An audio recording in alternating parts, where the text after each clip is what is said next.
Good morning everyone. আজকে আমাদের topic হচ্ছে efficiency characteristics of induction motor. তারপরে পার্টে আছে হচ্ছে নো লোড টেস্ট, ব্লক রোটার টেস্ট। এই দুটো টেস্টের সাহায্যে আমরা যেরকম ট্রান্সফরমারের ক্ষেত্রে দেখেছি যে শর্ট সার্কিট টেস্ট আর ওপেন সার্কিট টেস্ট, এর থ্রু দিয়ে আমরা transformer efficiency, transformer internal parameters যেরকম ইন্টারনালি ইম্পিডেন্স গুলো, প্রাইমারি সার্কিট, সেকেন্ডারি সার্কিট, তারপরে বিভিন্ন লসেস গুলোকে আমরা ক্যালকুলেশন করা শিখেছি।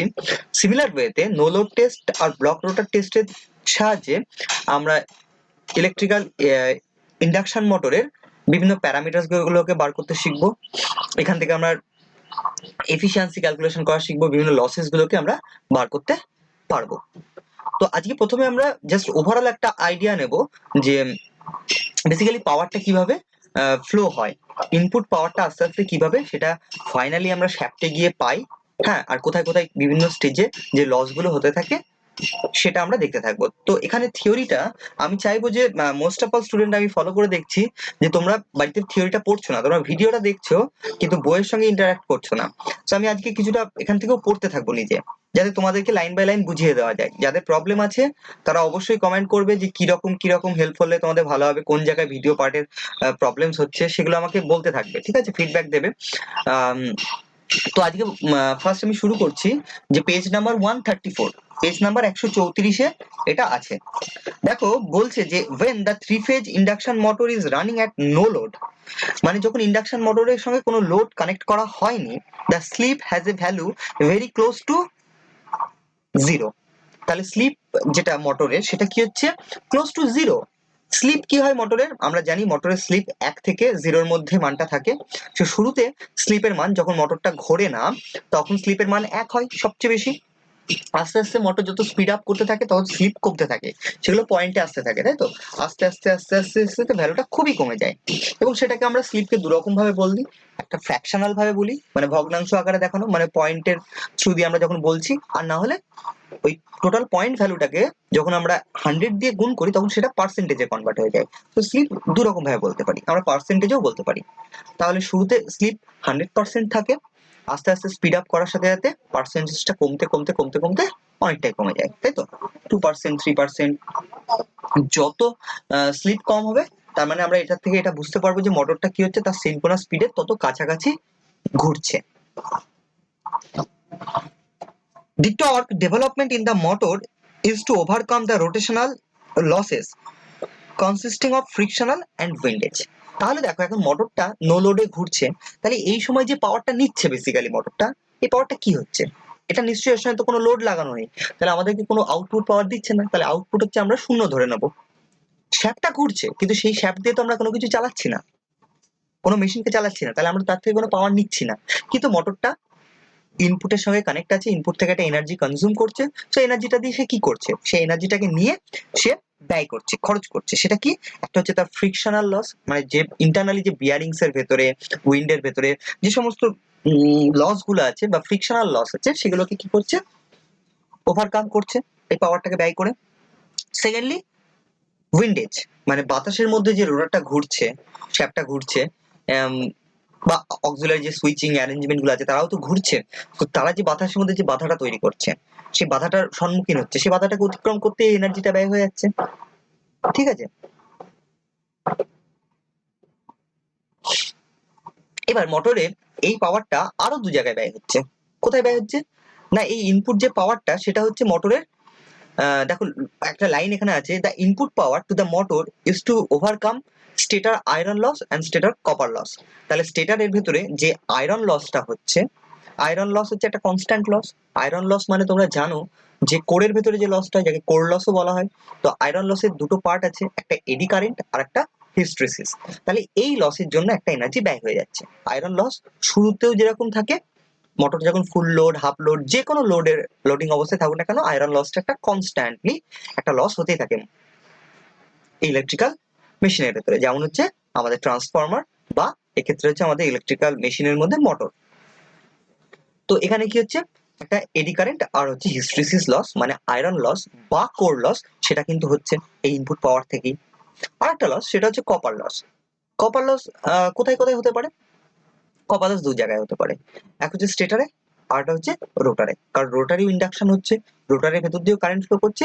সো রোটারের মধ্যেও কি আছে, যদি কপার দিয়ে না তৈরি হোক, অ্যাকচুয়ালি কপার আমরা কেন বলি এটাকে কপার লস, বা এটাকে কপার লস না বলে তুমি বলতে পারো যে এটা হচ্ছে আই স্কোয়ার আর লস, বা রেজিস্ট্যান্সের মধ্যে যে লস হয়। তাহলে স্টেটারের ভেতরেও রেজিস্ট্যান্স আছে, কিছু না কিছু বাধা আছে, সেই বাধাকে অতিক্রম করতে গিয়ে কারেন্ট যাচ্ছে তার ভেতর দিয়ে, কারণ স্টেটারের ভেতরে যে ওয়াইন্ডিং আছে সেই ওয়াইন্ডিং এর নিজস্ব রেজিস্ট্যান্স আছে, তার মধ্যে দিয়ে কারেন্ট যেতে গিয়ে বাধা পাচ্ছে, তো সেখানে লস হচ্ছে। ঠিক আছে। আর হচ্ছে রোটার, রোটারের ভেতরে বার্স আছে, অ্যালুমিনিয়ামের হোক, সেটা কপারের হোক বা পিতলের হোক, যারই তৈরি হোক না কেন, সেই বারের কিছু রেজিস্ট্যান্স আছে, সেখানে লস হচ্ছে। সো ওভারঅল এটাকে আমরা কি বলি, কপার লস বলি, বা আমরা আই স্কোয়ার আর লস বলতে পারি। ঠিক আছে, বা রেজিস্ট্যান্স জনিত লস আমরা বলতে পারি। সো এই সমস্ত লসের মধ্যে কি হচ্ছে, ইনপুট পাওয়ারটা ব্যয় হচ্ছে। এবার কার কতটা পার্সেন্টেজ, কার কতটা শেয়ার, কোন লসটা বেশি হচ্ছে কোন টাইমে, এটা বিবেচনার একটা বিষয়, যেটা আমরা পরবর্তীকালে আস্তে আস্তে জানতে পারবো। The stator iron core consists of eddy current and hysteresis, depend on the supply frequency and the flux density in the iron core. আমরা জানি যে কনস্ট্যান্ট লস বা আয়রন লস যেটা, সেই লসটা কি হয়, সেটা হচ্ছে ফ্রিকোয়েন্সির উপরে আর ফ্লাক্স ডেন্সিটি, এই দুটোর উপরে নির্ভর করে, তাই তো? সেটাই বলেছে, ইট ইজ প্র্যাকটিক্যালি কনস্ট্যান্ট। তাহলে কি বলছি, ইট ইজ প্র্যাকটিক্যালি কনস্ট্যান্ট। আমরা থিওরিটিক্যালি মেবি একটা ভেরিয়েশন দেখতেই পারি কম বেশি একটা, কিন্তু প্র্যাকটিক্যালি বা থাম রুলস এর অনুসারে আমরা কি বলি, এটাকে সবসময় বলি যে এটা হচ্ছে একটা কনস্ট্যান্ট লস। তারপরে বলছে the iron loss of the rotor is however negligible because the frequency of the rotor's current under normal condition is always small. বলছে যে রোটারের যে লসটা হচ্ছে না, আয়রন লস, রোটারের আয়রন লসটা প্রায় নেগলেক্ট করে দিই। ইন প্র্যাকটিক্যালি রিয়ালিটিতে আমরা কি করি, প্রায় নেগলেক্ট করি, কারণ অনেক কিছু ইজি হয়ে যায় তাতে আমাদের হিসাব করতে।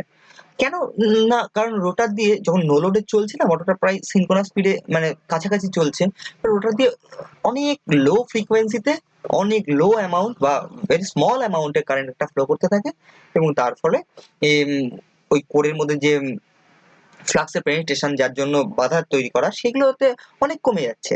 ঠিক আছে, তার ফলে এই আয়রন যে লস, এটা অনেক কমে যাচ্ছে, যেটাকে আমরা নেগলেক্টও করতে পারি। দেখো, রোটারের ফ্রিকোয়েন্সিটা কিন্তু একটা বড় জিনিস। রোটার যখন প্রায় সিনক্রোনাস স্পিডের কাছে চলছে, তখন ফ্রিকোয়েন্সি খুব খুব কম হয়। রিয়েল লাইফে 1 থেকে 2 হার্টজের একটা এসি ইনডিউসড হচ্ছে তার ভেতরে, বুঝতে পেরেছো? আর সেই ভোল্টেজটাও কত, খুবই কম ভোল্টেজের একটা এসি ইনডিউসড হচ্ছে, কারণ ম্যাগনেটিক ফিল্ড যে জোরে ঘুরছে, রোটারও সেই দিকেই ঘুরছে, প্রায় তার কাছাকাছি স্পিডে ঘুরছে, ফলে ম্যাগনেটিক ফিল্ড খুব কম সংখ্যক বার কি হচ্ছে, রোটারের বারগুলোকে কাট করছে, ফলে রোটারের কম ফ্রিকোয়েন্সির খুব কম ভোল্টেজের একটা এসি ইনডিউসড হচ্ছে। তো এর ফলে কি হচ্ছে, অটোমেটিক্যালি রোটারের ফ্রিকোয়েন্সি কম, সো আয়রন লসটাও কমে যাচ্ছে। ঠিক আছে, তারপরে বলছে দেখো, if A mechanical load is then applied to the motor shaft, এবার মোটরের সাথে একটা মেকানিক্যাল লোডকে অ্যাটাচ করা হলো, the initial reaction is for the shaft load to drop the motor speed slightly, তাহলে লোড চাপানোর সাথে সাথে কি হবে, মোটর যে স্পিডে ঘুরছিল তার থেকে একটু কম স্পিডে চলে আসবে। ঠিক আছে, শ্যাফটটা নিজেই বাধা পাবে, লোডের দ্বারা বাধা পাবে, সঙ্গে সঙ্গে কি হবে, there by increasing the slip, তাহলে কি হবে, স্লিপ এবার বেড়ে গেল।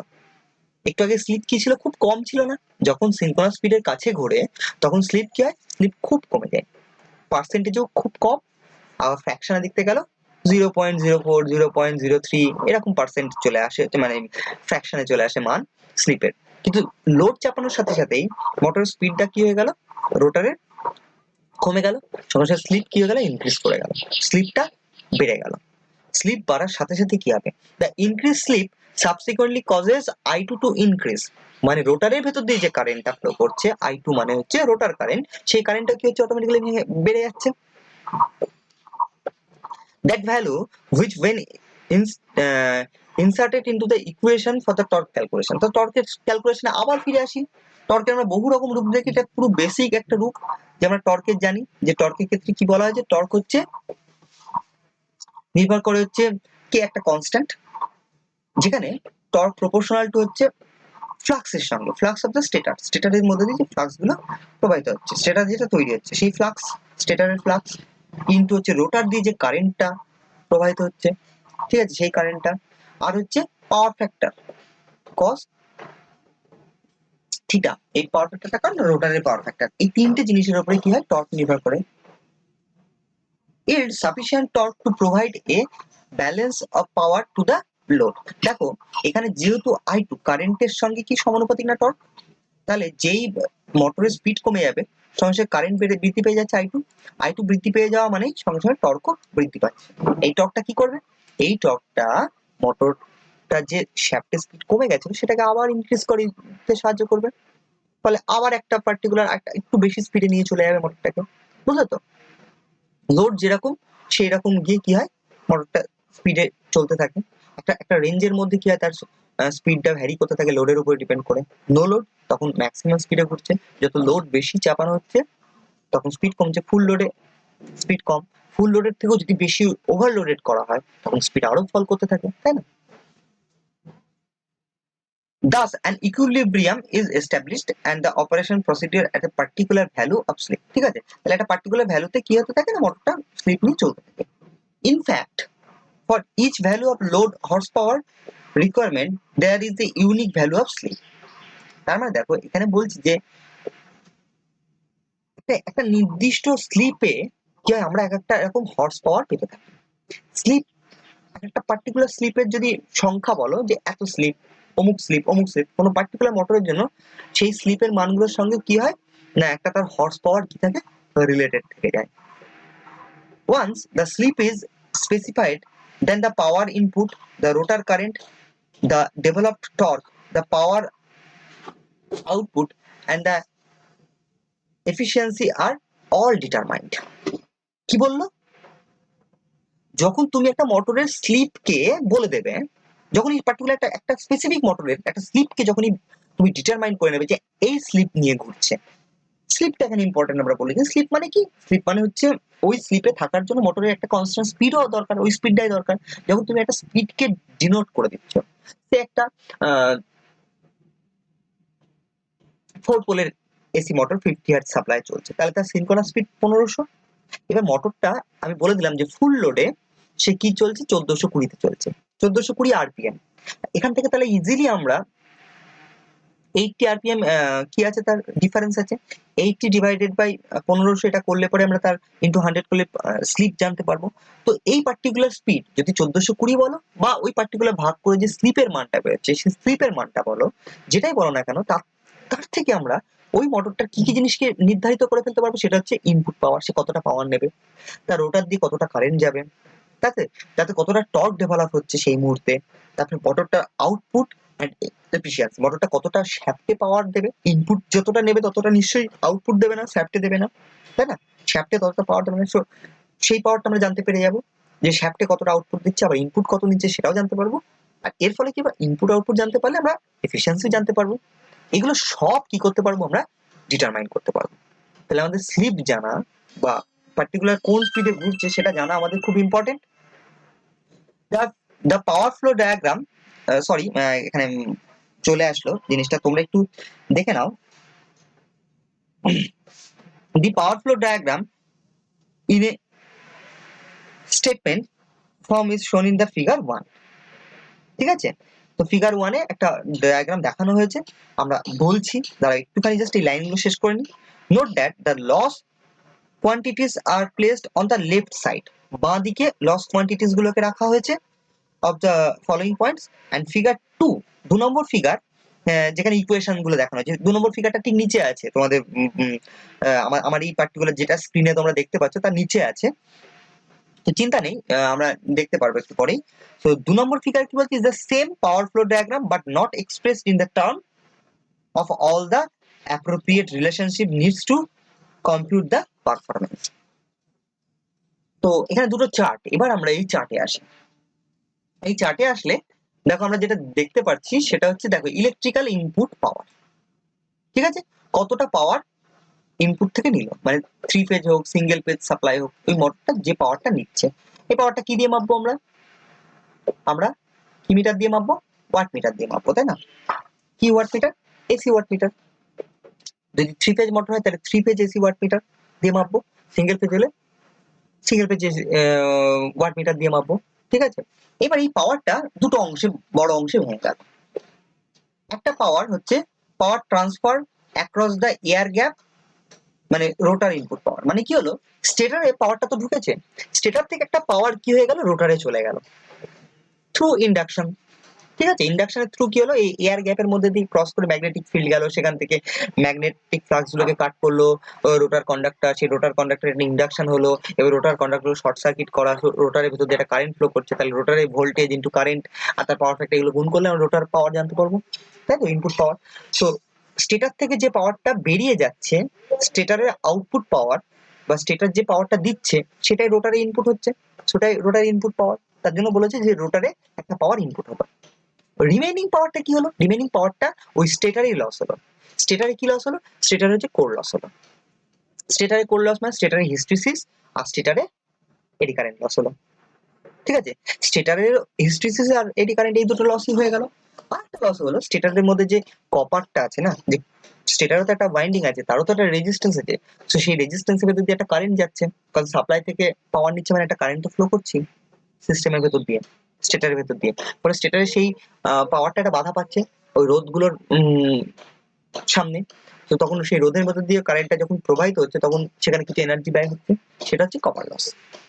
তাহলে স্টেটারে দু টাইপের লসই হয়ে গেল, একটা কনস্ট্যান্ট বা আয়রন লস আর কপার লস হলো, আর বাকি রিমেইনিং পাওয়ারটা রোটারে চলে গেল। এবার রোটারে আসা পাওয়ারটা দেখো, রোটারে পাওয়ারটা আবার দুদিকে ভেঙে গেছে। রোটারে যতটা পাওয়ার আসলো ইনপুট হলো, রোটারে সব পাওয়ারটা আউটপুট হয়ে যায় না। রোটারে কি হয়, রোটার থেকেও কিছু পাওয়ার মেকানিক্যালি পাওয়ার ডেভেলপড হয়, কিছুটা পাওয়ার মেকানিক্যালি ডেভেলপ হলো, যে মেকানিক্যাল ডেভেলপ হওয়া পাওয়ারটা পরবর্তীকালে আমরা অ্যাজ এ আউটপুট পাওয়ার রূপে পাই। তাহলে ওর ভিতরে কি হলো, যে ইলেকট্রিক্যাল এনার্জিটা সেটা মেকানিক্যাল এনার্জিতে কনভার্ট হলো, ঠিক আছে। আরেকটা পোর্শন যে ইলেকট্রিক্যাল এনার্জির, সেটা কি হচ্ছে রোটারের কপার লস। রোটারের ভিতরে আয়রন লসটাকে কেন বলা হলো না, কারণ রোটারের ভিতরে এডি কারেন্ট আর হিস্টেরিসিস লসটা পার্টিকুলার হাই স্পিডে বা প্রপারলি সিনক্রোনাস স্পিডের কাছাকাছি কি হচ্ছে অনেক কমে যাচ্ছে, তো ওটাকে নেগলেক্ট করা হলো, ঠিক আছে। ওখানে আয়রন লসটাকে বাদ দিয়ে দেওয়া হলো, শুধু কপার লসটা এখানে ইম্পর্টেন্ট, কারণ কপার লসটা একটা পার্সেন্টেজ শেয়ার করে, কিন্তু ওরা খুব কম পার্সেন্টেজ বা ফ্র্যাকশন শেয়ার করে, তার জন্য ওদেরকে বলা হলো না। এবার দেখো মেকানিক্যালি যে পাওয়ারটা ডেভেলপ হলো, মানে যে ইলেকট্রিক্যাল পাওয়ারটা রোটারে ইনপুট হয়েছিল সেই পাওয়ারের একটা অংশ মেকানিক্যাল পাওয়ারে কনভার্ট হলো। এবার সেই পাওয়ারটা কি হচ্ছে, সেটাই কি আমরা শ্যাফটে পেয়ে যাচ্ছি না, তার একটা অংশ ওই যে রোটেশনাল লসেস, ঘোরার জন্য যে লস, ঘোরার জন্য লস বলতে কি পাবো, অ্যাকচুয়ালি সেটা হচ্ছে ফ্রিকশনাল লস, উইন্ডেজ লস, ঠিক আছে। আর যে রোটারের ভেতরে যে ভাইব্রেশন হচ্ছে বিভিন্ন কারণে, যে ওয়াইন্ডিংস গুলোর ভেতরে একটা ট্রেস তৈরি হচ্ছে, সেগুলো কাঁপছে, এগুলোতে এই যে সাউন্ডের জন্য এই সমস্ত ছোট ছোট বিভিন্ন অজস্র স্ট্রে লস যেটাকে বলে, সেই সমস্ত লস গুলোর মধ্যে বেরিয়ে যাচ্ছে। তাহলে মেকানিক্যালি পাওয়ারের একটা অংশ রোটারে লস হচ্ছে, সেটা কি রোটারের হচ্ছে উইন্ডেজ বড়, আর একটা হচ্ছে ফ্রিকশন, এই দুটো লস হচ্ছে। বাকি যেটুকু পাওয়ার পড়ে থাকছে সেটাই কি হচ্ছে, তার মেকানিক্যালি আউটপুট হচ্ছে, যে পাওয়ারটা মোটরের গায়ে লেখা থাকে, যে সে 5 horse power, 7 horse power, 13 horse power, 15 horse power, যে এই যে পাওয়ারটা লেখা থাকে না মোটরের গায়ে, হাফ হর্স পাওয়ার, এই পাওয়ারটা কোন পাওয়ারটা, এই ফাইনালি মেকানিক্যাল পাওয়ারটা। তাহলে যে ইলেকট্রিক্যাল পাওয়ারটা সিস্টেম থেকে নিয়েছে সেই পাওয়ারের বিভিন্ন অংশগুলো লস হয়েছে, তাহলে এই যে বাঁ দিকের অংশগুলো দেখো সব লস, আর এগুলো আস্তে আস্তে স্টেজে বিভিন্ন স্টেজের মধ্যে এসে এসে ফাইনালি কি হয়েছে, ইনপুট পাওয়ারের একটা অংশ লাস্টে আউটপুট পাওয়ার পেলাম। এবার ইনপুট পাওয়ারের সবচেয়ে বড় অংশটাই হচ্ছে মেকানিক্যালি আউটপুট পাওয়ার, ঠিক আছে। যে মোটরের জন্য ইলেকট্রিক্যাল যে ইনপুট হচ্ছে সেই পাওয়ারের বড় অংশটাই, সেটা হচ্ছে 1000 মনে করো ওয়াট, 1000 ওয়াটের যদি 900 ওয়াটই পাওয়ারটা কি হয় যদি এখানে চলে আসে, সেটা হচ্ছে আউটপুট পাওয়ারেই আসবে, ঠিক আছে। যদি মোটরের এফিসিয়েন্সি খুব খারাপ হয়, খুব কমা, খুব পোর কোয়ালিটির মোটর হয়, তাহলে কি হবে, 1000 ওয়াট যে ইনপুট নিচ্ছে সে 1000 ওয়াটের বহু অংশই কি হবে, লসের দিকে চলে যাবে, গিয়ে খুব কম অংশ কি পাবো, আমরা আউটপুট পাবো। কিন্তু যে মোটরের এফিসিয়েন্সি যত ভালো, তার ক্ষেত্রে কি হবে, এই ইনপুট পাওয়ারের মনে করো যে 80% এফিসিয়েন্ট মোটরটা যা নেয় তার 80% কি করে দিয়ে দেয়, আউটপুট দেয়। তাহলে কি হবে, 1000 ওয়াট ইলেকট্রিক্যাল পাওয়ার নিলে 800 ওয়াট কি করবে মেকানিক্যাল আউটপুট দেবে। আচ্ছা, কেউ যদি মনে করে যে মেকানিক্যাল পাওয়ার টু ওয়াটে বলা যায় না, অবশ্যই যায়, ঠিক আছে। আমরা মেকানিক্যাল পাওয়ারকে আমরা অনেক সময় হর্স পাওয়ারও কনভার্ট করি। তো 800 ওয়াটকে 735.5 দিয়ে তোমরা ভাগ করবে, করে যেটা পাবে তত হর্স পাওয়ার হবে, ঠিক আছে, সেটা দিয়েও বলতে পারবো। সো এই হচ্ছে টোটাল আমাদের কি হচ্ছে স্টেজ বাই স্টেজ দেখানো হচ্ছে। এবার তোমাদের এখানে কিছু বেসিক্যালি সব ইকুয়েশন গুলো দেখানো হয়েছে, তোমরা এগুলো একটু দেখতে থাকো। দিয়ে আমি ফিগার 2 তে আসি। ফিগার 2 তে দেখো এই ফিগার 1 এর জিনিসগুলোই যেগুলো শব্দ দিয়ে বলা হয়েছে সেগুলো এবার তার ম্যাথামেটিক্যালি ইকুয়েশনে দেখানো হয়েছে। যদি ইনপুট পাওয়ার হয়, ইনপুট পাওয়ার আমরা ক্যালকুলেশন করবো কি করে? তো আমরা input power is equal two 3 into v1 i1 cos phi1, এইভাবে আমরা জানতে পারবো। আচ্ছা, v1 মানে হচ্ছে ফেজ ভোল্টেজ, i1 মানে হচ্ছে ফেজ কারেন্ট, আর হচ্ছে cos 1 কে বোঝানো হয়েছে। cos থিটা মানে হচ্ছে প্রাইমারি সাইডের পাওয়ার ফ্যাক্টর কি বোঝানো হয়েছে। এই তিনটের গুণফল ইনটু তিনটে ফেজ আছে যেহেতু, তাই তার সঙ্গে 3 গুণ করা হয়েছে। vi cos থিটা মানে তো এসি পাওয়ার, তাই না? সো ভি মানে হচ্ছে একটা ফেজের ভোল্টেজ, একটা ফেজের মধ্যে দিয়ে যাওয়া কারেন্ট, আর সেই ফেজের পাওয়ার ফ্যাক্টর এর গুণফল। এই গুণফলটাকে তিনটে ফেজ আছে সে 3 গুণ করা হয়েছে। কিন্তু তুমি কেন আমরা লাইন দিয়ে বললাম না, লাইন ভোল্টেজ লাইন কারেন্ট দিয়ে বললাম না? তার কারণ হচ্ছে যে ফেজেই তো আলটিমেটলি পাওয়ারটা কনজিউম হচ্ছে, ফেজের ভেতর দিয়ে তো কারেন্ট যাচ্ছে। এবার ফেজের ওয়াইন্ডিং গুলো সেগুলো কি হতে পারে, আইদার সেগুলো স্টার কানেক্টেড হতে পারে, ডেল্টা কানেক্টেড হতে পারে। সেই ক্ষেত্রে দু রকম ভ্যালু হতে পারে। মেন যেটা ইম্পর্টেন্ট সেটা হচ্ছে ফেজে কতটা ভোল্টেজ অ্যাপ্লাই হয়েছে, ফেজের মধ্যে দিয়ে কতটা কারেন্ট যাচ্ছে, একটা কয়েলের ভিতর দিয়ে কতটা কারেন্ট যাচ্ছে, কত কয়েলে কতটা ভোল্টেজ অ্যাপ্লাই হয়েছে, আর কয়েলের পাওয়ার ফ্যাক্টরটা কত। এই তিনটে জিনিস ইম্পর্টেন্ট, তাই এভাবে দেখানো হয়েছে। কিন্তু যদি এটাকে তুমি দেখো তাহলে আমরা in general three phase AC সিস্টেমে আমরা বলতে পারি যে √3 line voltage line current into সেই লাইনের পাওয়ার ফ্যাক্টর, এই তিনটে গুণ করে আমরা বলতে পারি। এই ইকুয়েশন আর ওখান থেকে অন্য একটা ইকুয়েশন যাওয়াটা কোনো জটিল ব্যাপার না, ঠিক আছে। তো এটা হচ্ছে পাওয়ার, এতটা পাওয়ার ইনপুট হলো। এই পাওয়ারের একটা হচ্ছে লস হলো, সে পিসি পাওয়ার হচ্ছে কি পাওয়ার, পিসি হচ্ছে কনস্ট্যান্ট লস, পিসি কনস্ট্যান্ট লস, যেটার মধ্যে হচ্ছে এডি কারেন্ট আর হিস্টেরিসিস। এবার এডি কারেন্ট আর হিস্টেরিসিসে আলাদা আলাদা ফর্মুলা আছে, তোমরা আগেও সেটা জেনে এসেছো, যেটা ফ্রিকোয়েন্সি ফ্লাক্স ডেনসিটি এইগুলোর উপর নির্ভর করে। তো সেই ইকুয়েশন গুলো আছে।